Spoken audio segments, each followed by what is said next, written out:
Hey guys, have you thought about making your own podcast but you're not really sure where to start? That's how I was at first, and really the only choice that stood out to me was Anchor. And let me tell you why. It was completely free to start, and it has all the tools that allow me to record and edit my podcast right from my phone or computer. And they distribute the podcast for me, so it's heard on Spotify, Apple Podcasts, and many other platforms. There's no minimum listenership, and you can start making money from day one. And really, everything you need to make your podcast is all in one place. I love it, and I know you will too. So download the free Anchor app or go to anchor.fm to get started. For tonight's story, we're visiting India, circa 2007. So buckle up, it's time for the Sinister Story Hour.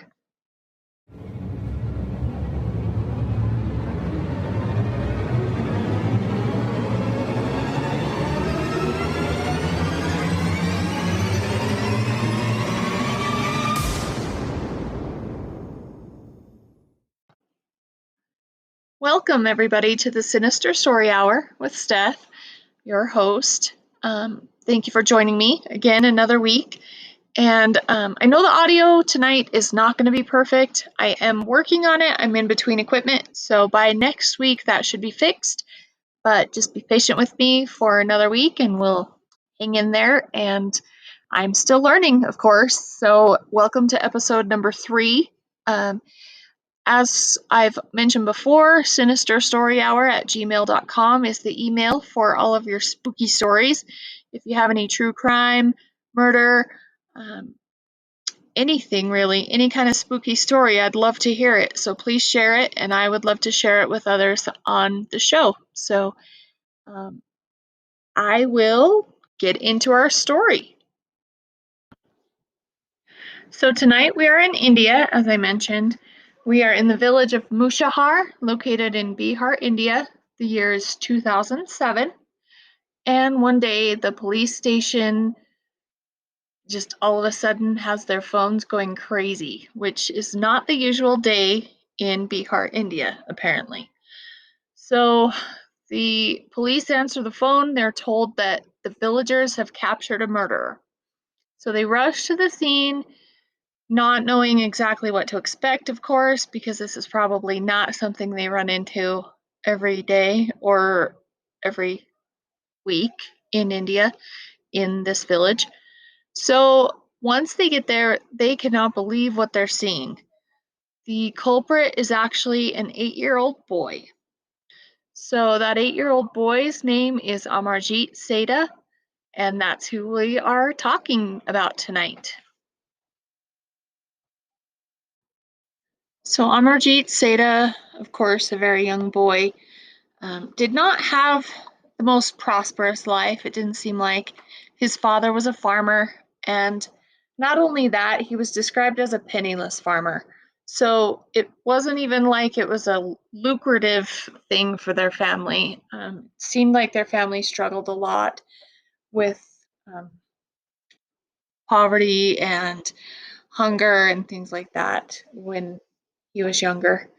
So the police arrive. They find out that the victim is actually a 6-month-old baby. Her name is Khushbu. She went missing after her mom had left her sleeping at a local primary school, and they were actually Amarjeet's neighbors. So she returns for the baby at the school, and she is missing. So after a search, they actually find the body of the baby and determine that it's probably Amarjeet. They suspected right away. So the reason that they suspected him was because he was rumored to have a really dark streak, and he had also been rumored to have killed other children, but they were children in his family. So the village had kind of heard of these rumors about him possibly killing somebody in his family, and they immediately looked to him as being a suspect. So they immediately start investigating to see if Amarjeet is at fault, and it turns out that it wasn't just a rumor. They take him in for questioning, and he basically doesn't even show much emotion. one thing that I read actually talked about him just being hungry. So it really didn't seem like he was worried much about having committed these murders. He was talking to the police about how he was hungry and had requested some biscuits. So um, they start to question him, and he pretty much immediately confesses after his parents give him permission to confess. He immediately tells them that yes, he had killed two other children. So the other children that he had actually murdered were his baby sister, and the articles that I read were a little bit conflicting because some of them said that the baby sister was 8 months old, some said up to a year.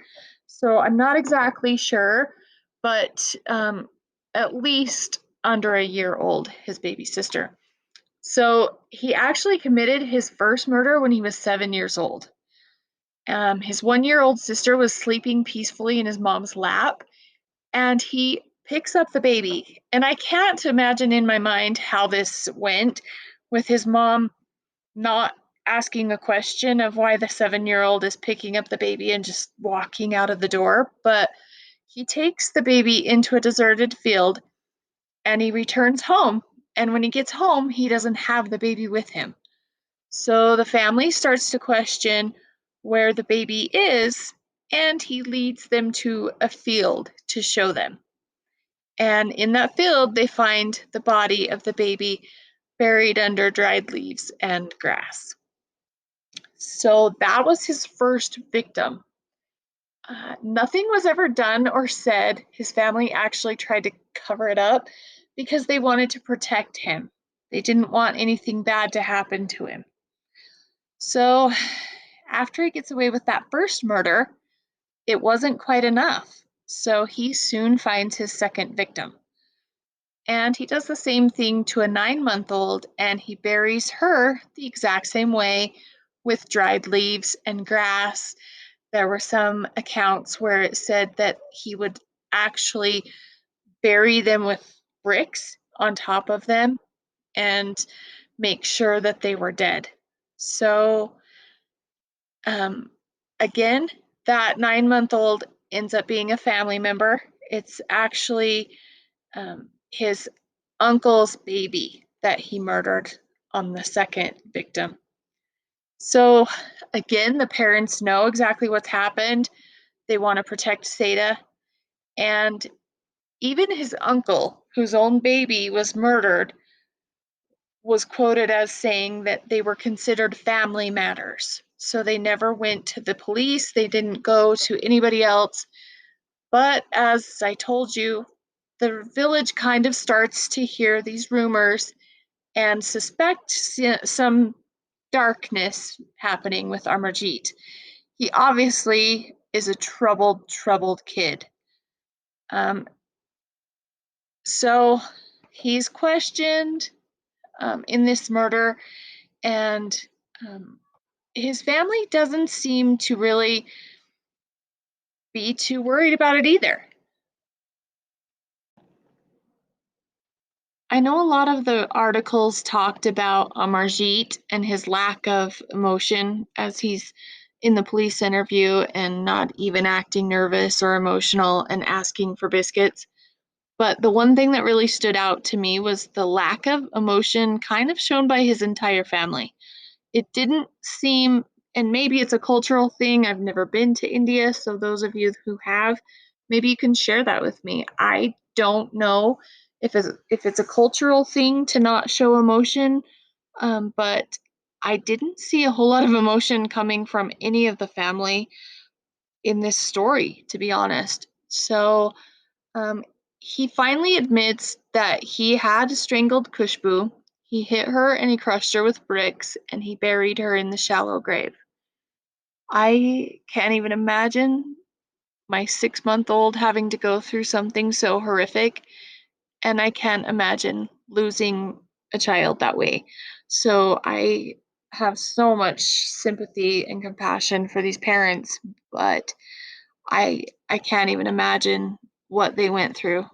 Um, So he does end up making a full confession, as I said, and they bring in some psychologists that work with Sada, and they call him a sadist who derives pleasure from inflicting injuries.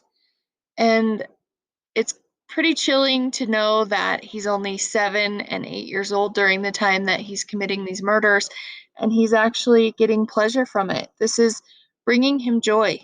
So I'm not really sure what has gone on, whether it's a nature versus nurture issue or what has happened in this boy's life, but it seems like he's got some problems. He actually was reported smiling a lot, but he didn't speak much during the time that the psychologists were working with him. Um, because of his age, they ran into a few problems with punishment. In India, according to that law, in India, according to their laws, a child can't be sentenced to death or even sent to prison. So, and especially a child this young, I mean, I can't even imagine what we would do in the US with a child that's 7, 8 years old committing a crime like this. So to know that, I mean, just a 7 or 8-year old is capable of such things is horrifying. But I can't imagine that it would be a whole lot different in the US if that were to happen here because of his age. But the law in India is actually that they cannot be detained in prison or sentenced to death until they're at least 18. So, because of that loophole in their law, Amarjeet really doesn't have much of a punishment. He was sentenced to be in a children's home, and he actually was released when he was 18. So, he was released. He is out. Who knows where he is? He is still living in India, as for what we know, and nobody really knows much about him. He would now be 22 years old.